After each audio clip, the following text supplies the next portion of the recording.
Hi, my name is Kiefer Sutherland. Many of you may know me as an actor, but there's something in my background that you may not know, something which I am very proud of. I am also a grandson of the late Tommy Douglas, a premier who brought enormous change to Saskatchewan and the rest of Canada. He was also the first leader of the New Democratic Party. Using his voice in a recording that he had made in 1962, we'd like to share a story with you, a story that he made famous as early as 1940. It's a story of a place called Mouseland, and it's as important today as it was many years ago. It's not just a piece of history, it's really one of the best explanations you'll ever hear about why Canadians like you and me support the New Democrats. The NDP and the members of the United Food and Commercial Workers Union across Canada are proud to present this animated version of Mouseland. It's a message worth preserving for generations to come and for current generations. So please join me now as my grandfather takes us to a place that he called Mouseland.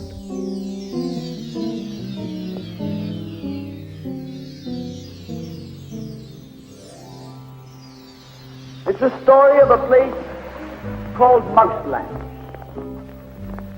Mouseland was a place where all the little mice lived and played, were born and died, and they lived much as you and I do. They even had a parliament. And every 4 years they had an election. They used to walk to the polls and cast their ballot. Some of them even got a ride to the polls. Got a ride for the next 4 years afterwards, too. Just like you and me. And every time on election day, all the little mice used to go to the ballot box and they used to elect a government. A government made up of big, fat, black cats. Now, if you think it's strange that mice should elect a government made up of cats, you just look at the history of Canada for the last 90 years, and maybe you'll see that they weren't any stupider than we are. Now, I'm not saying anything against the cats. They were nice fellows. They conducted the government with dignity. They passed good laws. That is, laws that were good for cats. But the laws that were good for cats weren't very good for mice. One of the laws said that mouse holes had to be big enough so a cat could get his paw in. Another law said that mice could only travel at certain speeds so that a cat could get his breakfast without too much physical effort. All the laws were good laws for cats, but oh, they were hard on the mice.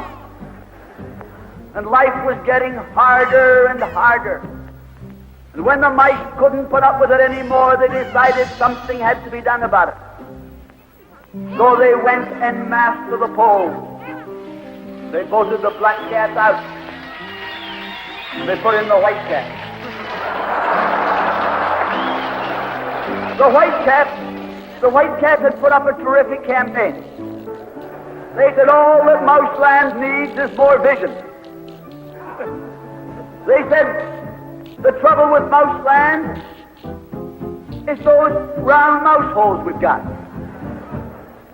If you put us in, we'll establish square mouse holes. And they did. And the square mouse holes were twice as big as the round mouse holes. And now the cat could get both his paws in. And life was tougher than ever. And when they couldn't take that anymore, they voted the white cats out and put the black ones in again. And then they went back to the white cats, and then to the black cats. They even tried half black cats and half white cats.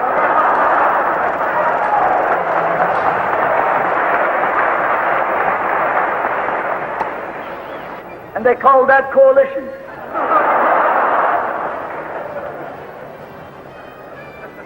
They even got one government made up of cats with spots on them.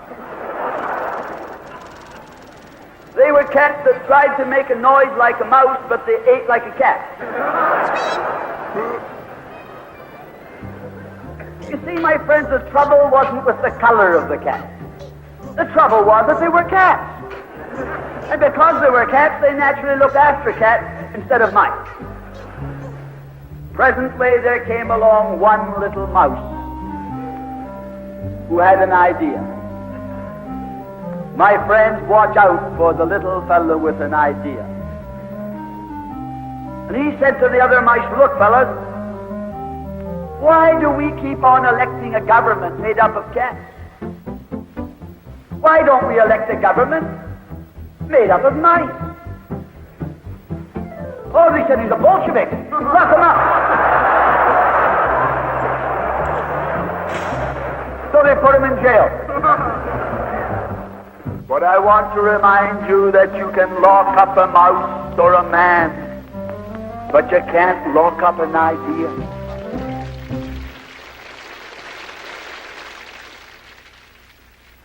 As my grandfather would have wanted, the message of Mouseland is for all the people of Canada.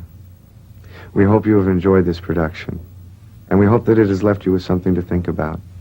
Thanks to this short film, I think that Tommy Douglas's words have as much life and meaning today as when he first spoke them. Thank you very much for joining me.